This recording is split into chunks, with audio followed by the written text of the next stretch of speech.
नमस्कार मित्रों, आज हम भारतीय शास्त्रीय भाषाओं से संबंधित कुछ महत्वपूर्ण पहलुओं को समझने वाले हैं।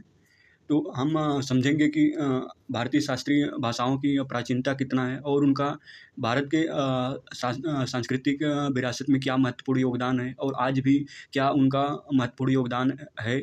और इनके अलावा और भी समझेंगे कि किन-किन भाषाओं को शास्त्रीय भाषाओं का दर्जा आज तक मिल चुका है। तो शुरू करते हैं।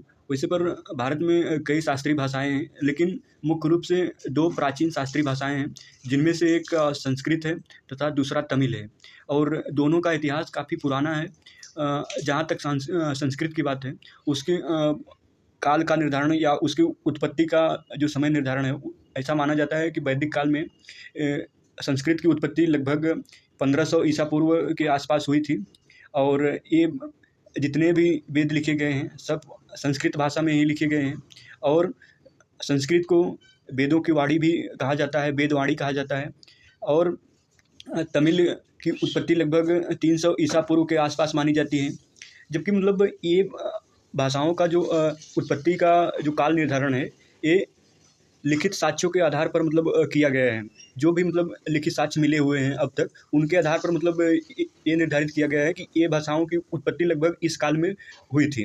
लेकिन ऐसा हो सकता है कि ये भाषाएँ और पहले से भी प्रचलन में थी, लेकिन बाद में जब इनका मतलब लेखन की प्रक्रिया चालू हुई, तब उसी के आधार पर मतलब उसी को आधार मानते हुए इनका काल का निर्धारण किया गया है कि ये भाषाओं की उत्पत्ति इस काल में हुई थी। फिर भी ये भाषाएँ भारत की प्राचीनतम भाषाएँ हैं और भारत की सबसे प्राचीन भाषा संस्कृत को माना जाता है और दूसरे स्थान पर तमिल है तथा अन्य भाषाएँ हैं। और आज लगभग भारत में 11 भाषाओं को शास्त्रीय भाषाओं का दर्जा मिल चुका है। और उनमें से प्रमुख शास्त्रीय भाषाएँ इस प्रकार हैं। 2004 में तमिल को शास्त्रीय भाषा का दर्जा मिला।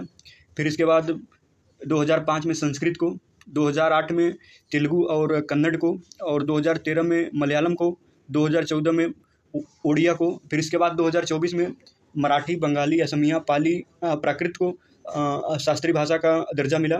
और इन भाषाओं से संबंधित विभिन्न प्रकार के साहित्यिक साक्ष्य मतलब आज भी उपलब्ध हैं। और भारत सरकार ने एक मानक तय करके रखा है कि मतलब कोई भी भाषा जो उस मानक को पूरा करेगी, उसको शास्त्रीय भाषा का दर्जा दे दिया जाता है। उनमें से एक है कि मतलब ये भाषाएँ लगभग इनकी प्राचीनता 1500 से 2000 वर्षों से अधिक प्राचीन मतलब वो भाषाएँ होनी चाहिए। और इसके बाद इन भाषाओं से संबंधित साहित्यिक साक्ष्य भी उपलब्ध होने चाहिए। इसके अलावा अन्य भी मतलब लेख अभिलेख उपलब्ध होने चाहिए। और इन्हीं मानकों के आधार पर मतलब इन भाषाओं को शास्त्रीय भाषा का दर्जा दिया जाता है।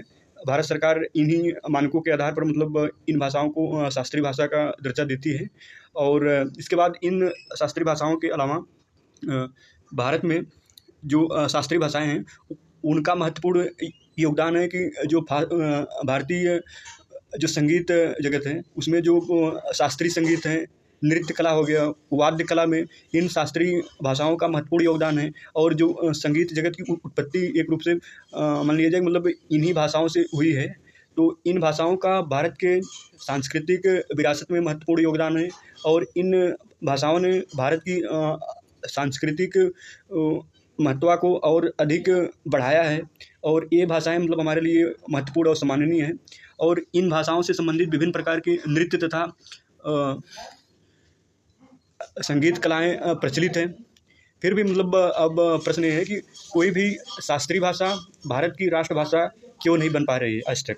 मतलब इन किसी भी शास्त्रीय भाषा को भारत की राष्ट्रभाषा बनने में क्या चीज़ है जो रोक रही हैं, क्या बाधाएँ आ रही हैं? तो उनमें से मुझे ऐसा लगता है कि सबसे बड़ी बाधा यही है कि कोई भी भाषा हो, जब उसका पूरे व्यापक स्तर पर किसी देश में प्रचलन होता है, तो उस भाषा को राष्ट्रभाषा बनाने में कोई समस्या नहीं आती है, क्योंकि लोग उसको आसानी से स्वीकार कर लेते हैं। लेकिन जब किसी एक भाषा का मतलब पूरे राष्ट्र में व्यापक स्तर पर प्रचलन नहीं होता है, तो उस भाषा को मतलब राष्ट्रभाषा घोषित करके और उसके मतलब प्रचलन को और ज़्यादा बढ़ाकर उसको राष्ट्रभाषा बनाया जा सकता है। लेकिन फिर भी यदि कोई भाषा जिसका व्यापक स्तर पर विस्तार और प्रचलन नहीं है, अगर उसको राष्ट्रभाषा बनाया जाता है तो लोगों के बीच जो स्वीकार्यता होती है वो थोड़ा मतलब कम होती है। इसका मतलब एक महत्वपूर्ण कारण यही लगता है कि जो राष्ट्रभाषा बनने में बाधक है, फिर भी जो संस्कृत भाषा है वो काफ़ी वैज्ञानिक भाषा है। ये मतलब दुनिया में कोई ऐसी भाषा नहीं जिसमें इतना अधिक वचन हो, विभक्ति हो, और संस्कृत में 7 विभक्तियाँ हैं। और इसके बाद इसमें काफ़ी वैज्ञानिक गुण हैं और इसका व्याकरण भी अपने आप में एक महत्वपूर्ण स्थान रखता है। और दूसरी तरफ तमिल भाषा में भी काफ़ी वैज्ञानिक गुण हैं और उसके भी मतलब काफ़ी साहित्यिक साक्ष्य आज तक उपलब्ध हैं। जैसे संगम साहित्य हो गया, दक्षिण भारत में महत्वपूर्ण योगदान रखता है। और संस्कृत का विस्तार लगभग उत्तर भारत में और दक्षिण भारत के काफ़ी क्षेत्रों में था प्राचीन समय में, और आज भी मतलब भारत के कई क्षेत्रों में संस्कृत का विस्तार है, लेकिन उत्तर भारत के क्षेत्रों में अधिक है। और तमिल का जो प्रचलन है आज वर्तमान समय में दक्षिण भारत के क्षेत्रों में अधिक है। और दोनों ही भाषाएं भारत के लिए महत्वपूर्ण शास्त्रीय भाषाएं हैं, दोनों का अपने क्षेत्र विशेष में महत्व है।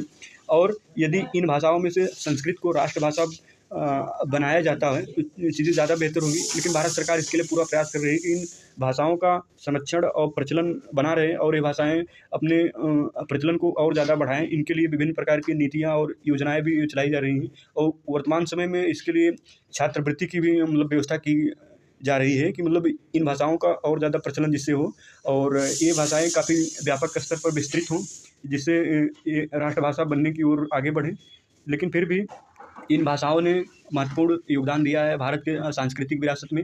और जहाँ तक बात है, संस्कृत भारतीय आर्यन भाषा समूह की भाषा है और इस भाषा समूह की सबसे शुद्धतम भाषा है, जबकि तमिल द्रविड़ भाषा समूह की भाषा है और द्रविड़ भाषा समूह में सबसे शुद्धतम भाषा तमिल है और इसमें भी काफ़ी ज़्यादा वैज्ञानिक गुण हैं। और ये भाषाएं मतलब अपने आप में व्याकरण के स्तर पर काफ़ी महत्वपूर्ण हैं और इनके मतलब महत्वपूर्ण मतलब व्याकरण है। और ये भाषाएं मतलब कुछ लोगों का मानना है कि ये भाषाएं इतना अधिक प्रचलन में आज के समय में नहीं है, क्योंकि ये भाषाएं मतलब जटिल मानी जाती हैं, जबकि ऐसा नहीं है। भाषा केवल भाषा होती है, भाषा ज्ञान प्रकट करने का माध्यम होती है और कोई भी भाषा न तो जटिल होती है न तो सरल होती है।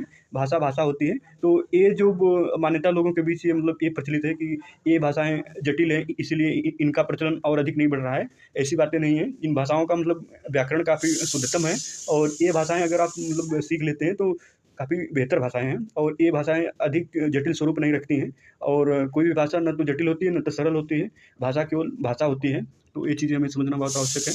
और इसके अलावा यदि संस्कृत को राष्ट्रभाषा बनाया जाए तो चीज़ें काफ़ी बेहतर होंगी, लेकिन भारत सरकार इसके लिए प्रयास कर रही है। फिर भी लोगों के ऊपर है कि अगर इस भाषा के प्रचलन को और ज़्यादा बढ़ाते हैं तो और ज़्यादा महत्वपूर्ण चीज़ भारत की सांस्कृतिक विरासत के लिए हो सकती है। और आगे भी मतलब इसके लिए प्रयास किया जा रहा है कि इन भाषाओं का प्रचलन हो। इसके लिए सरकार विभिन्न प्रकार की नीतियाँ और योजनाएँ भी चला रही हैं। तो निष्कर्ष रूप में हम यही कह सकते हैं कि मतलब संस्कृत भारत की सबसे प्राचीनतम भाषा है और इसको राष्ट्रभाषा बनाए जाने के लिए सरकार अपने स्तर पर काफ़ी ज़्यादा प्रयास कर रही है। अब लोगों को भी मतलब इस क्षेत्र में अपने योगदान को देने की आवश्यकता है, क्योंकि जब तक ये भाषा लोगों के बीच अधिक प्रचलित नहीं होगी तब तक इसका विस्तार अधिक नहीं होगा। तो इसलिए लोगों को मतलब इस भाषा को और ज़्यादा मतलब प्रचलन में लाने की आवश्यकता है। और जो जनगणना हो रही है 2027 में जिसकी मतलब रिपोर्ट आएगी, उसमें भी अगर आपको मतलब भाषा को भरने के लिए कॉलम मिल रहा है तो उसमें आप संस्कृत को भाषा का रूप में मतलब मातृभाषा के रूप में अगर दर्ज करें तो चीज़ें बेहतर होंगी।